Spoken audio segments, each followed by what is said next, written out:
मन भावे मैया के चुनरिया गोटेदार सैया ले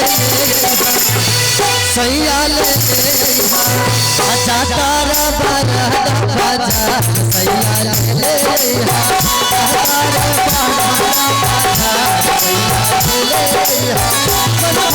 मैया के चुनरिया गोटेदार सैया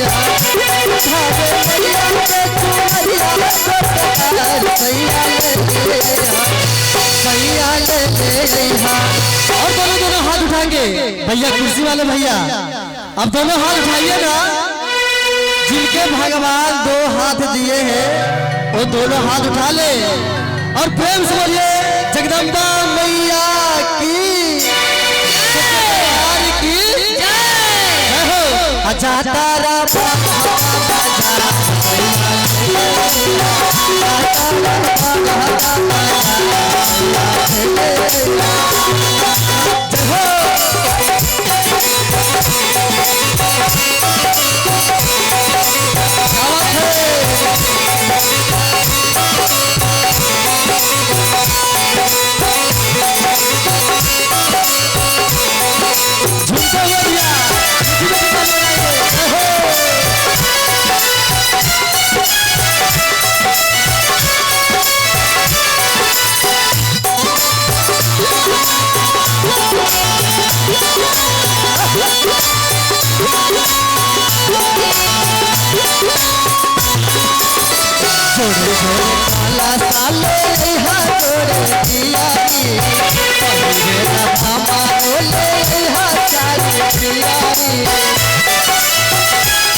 तैमूर ड्राइवर जी बता उनके तरफ से 51 रुपया का पुरस्कार है और कहना है मैया के ना बोली है मैया हर की गाड़ी लेके बढ़ी या से जाई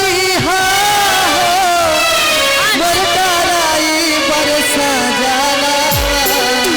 क्या बात है अब भांग पी के गाड़ी चल चलाई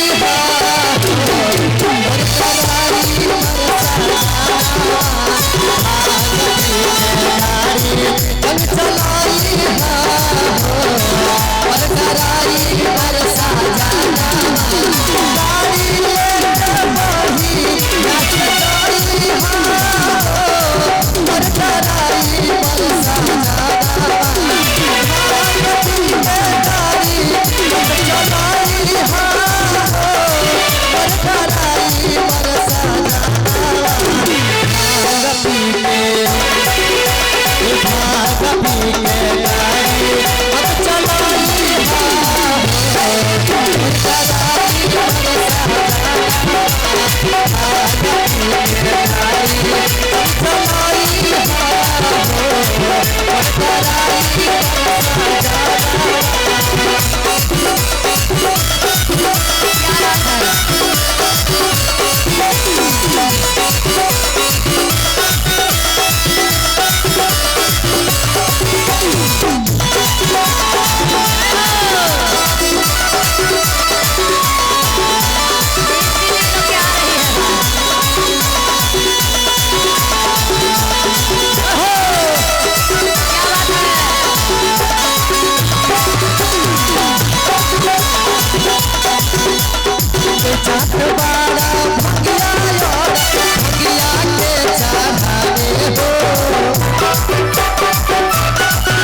बोलिए भैया।